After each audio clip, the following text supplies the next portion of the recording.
Ciao a tutti miei cari seguaci e bentornati al Test Scientifico. Oggi voglio parlarvi di energie rinnovabili e di alcune novità in questo campo che nei prossimi anni potrebbero modificare il nostro modo di vivere. Se la vita dell'essere umano è in continuo progresso è grazie a persone come Elon Musk. Ve ne voglio parlare nel dettaglio in questo video, ma prima di iniziare, come sempre, sigla!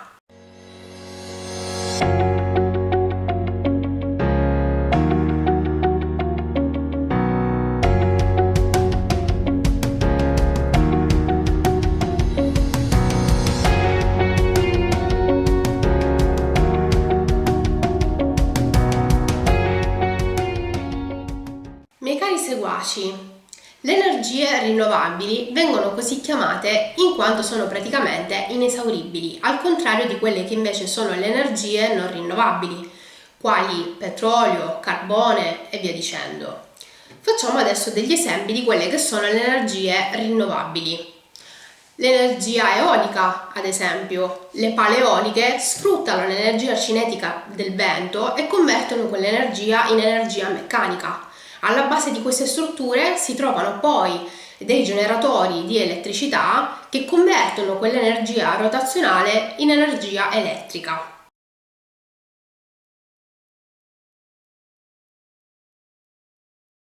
Un altro tipo di energia rinnovabile è l'energia solare, sicuramente quella più inesauribile di tutte. È anche quella che è un po' poi è la madre di tutte le altre energie. L'energia solare viene sfruttata in particolare da degli impianti che sono i moduli fotovoltaici che convertono i fotoni presenti appunto nelle radiazioni luminose in elettricità. Quando parliamo di pannelli fotovoltaici, un fattore importantissimo è l'efficienza di questi. Infatti, l'efficienza dipende da alcuni fattori, quali per esempio il clima, la temperatura, ma non solo, ci sono davvero tanti fattori da tenere in considerazione che possono inficiare l'efficienza dei moduli fotovoltaici. Che cosa si intende per efficienza? Ovvero la capacità di convertire quell'energia luminosa in energia elettrica. Maggiore sarà l'efficienza e più riusciremo a ottenere energia elettrica da quell'energia solare. Al contrario, minore sarà l'efficienza e meno quei moduli saranno in grado di convertire l'energia luminosa in energia elettrica. Un altro tipo di energia è l'energia geotermica, che è anche quella che più mi affascina. Infatti questa sfrutta il calore geotermico che si trova nel sottosuolo e nella crosta del pianeta Terra. Questo calore geotermico è il risultato del decadimento radioattivo di degli elementi chimici, quali ad esempio il potassio, l'uranio, che determinano quindi la presenza di questo calore nel sottosuolo, nella crosta, nel mantello e nel nucleo del pianeta Terra. È un'energia paragonabile sicuramente all'energia solare proprio per quanto riguarda l'inesauribilità di questa fonte. Poi un altro esempio sono le biomasse, ovvero i materiali di origine biologica. Questi derivano principalmente da scarti di attività agricole e poi possono essere quindi utilizzati per essere convertiti in combustibile o direttamente in energia termica e in energia elettrica. E poi abbiamo anche l'esempio dell'energia idroelettrica, che sfrutta grandi masse d'acqua e il loro movimento in relazione all'energia gravitazionale. Questo movimento di queste masse d'acqua genera un'energia cinetica che poi, grazie a particolari apparecchiature, viene convertita in energia elettrica.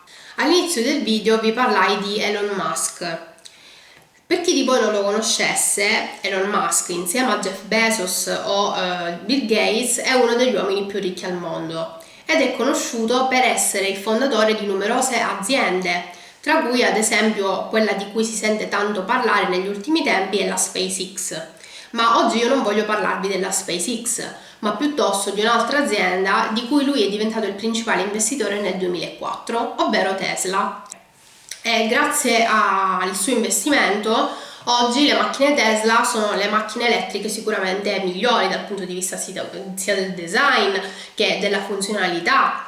Ma come funzionano queste macchine elettriche? Queste funzionano grazie alla presenza di delle batterie, o meglio degli accumulatori, che quelli più utilizzati attualmente sono sicuramente gli accumulatori agli ioni di litio, ovvero le batterie più utilizzate in assoluto attualmente. Il problema delle macchine elettriche è proprio la durata di queste batterie. Oggigiorno si sta sempre di più studiando per cercare di migliorare non solo la durata delle batterie, ma anche la velocità di carica. Ultimamente, ad esempio, mi è capitato di leggere di un nuovo tipo di batterie che vengono ricaricate, pensate, in appena 7 minuti. Il che è veramente incredibile se pensiamo che oggi comunque le batterie vengono caricate al massimo nell'arco di 30 minuti. Proprio per quanto riguarda quindi le macchine, gli accumulatori agli ioni di litio, è il meccanismo utilizzato per il movimento di queste automobili. Infatti l'energia chimica che si trova all'interno di queste batterie viene poi ceduta al motore dell'automobile per essere convertita in energia elettrica. E quando parliamo però di quindi batterie agli ioni di litio, possiamo fare riferimento anche ad alcune novità ad uso domestico. Sempre la Tesla ha inventato quelli che vengono chiamati power wall, ovvero degli accumulatori ad uso domestico che possono essere collegati all'impianto fotovoltaico della nostra abitazione ed essere utilizzati proprio come degli accumulatori di corrente elettrica.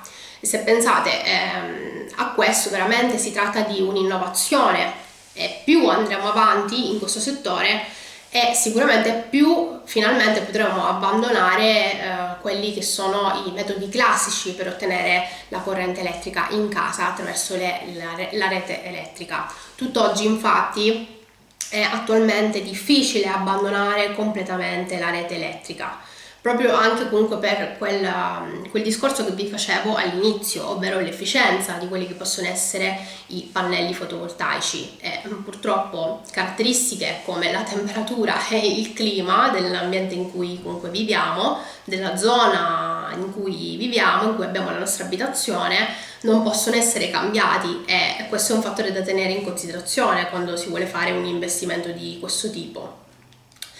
Poi ecco, quando parliamo di energie rinnovabili dobbiamo tenere in considerazione anche dell'ROE, ovvero il ritorno energetico sull'investimento energetico. Cosa vuol dire? Quando voglio ottenere una fonte energetica del tipo un pannello fotovoltaico, devo tenere in considerazione anche l'energia che devo utilizzare per ottenere quell'impianto. E la maggior parte delle volte, almeno sino ad oggi, l'energia che io utilizzo è un'energia proveniente da fonti non rinnovabili.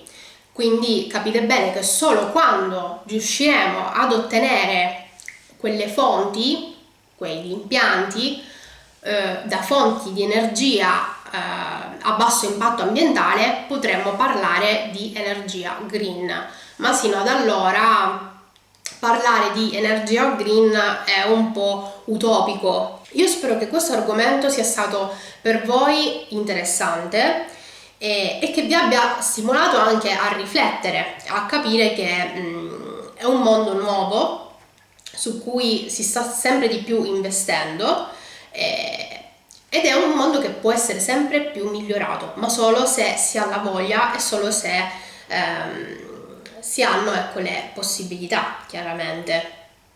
Però io confido nell'essere umano, spero che riusciremo quanto prima ad abbandonare i combustibili fossili, le fonti di energia non rinnovabili, che comunque causano un inquinamento non indifferente.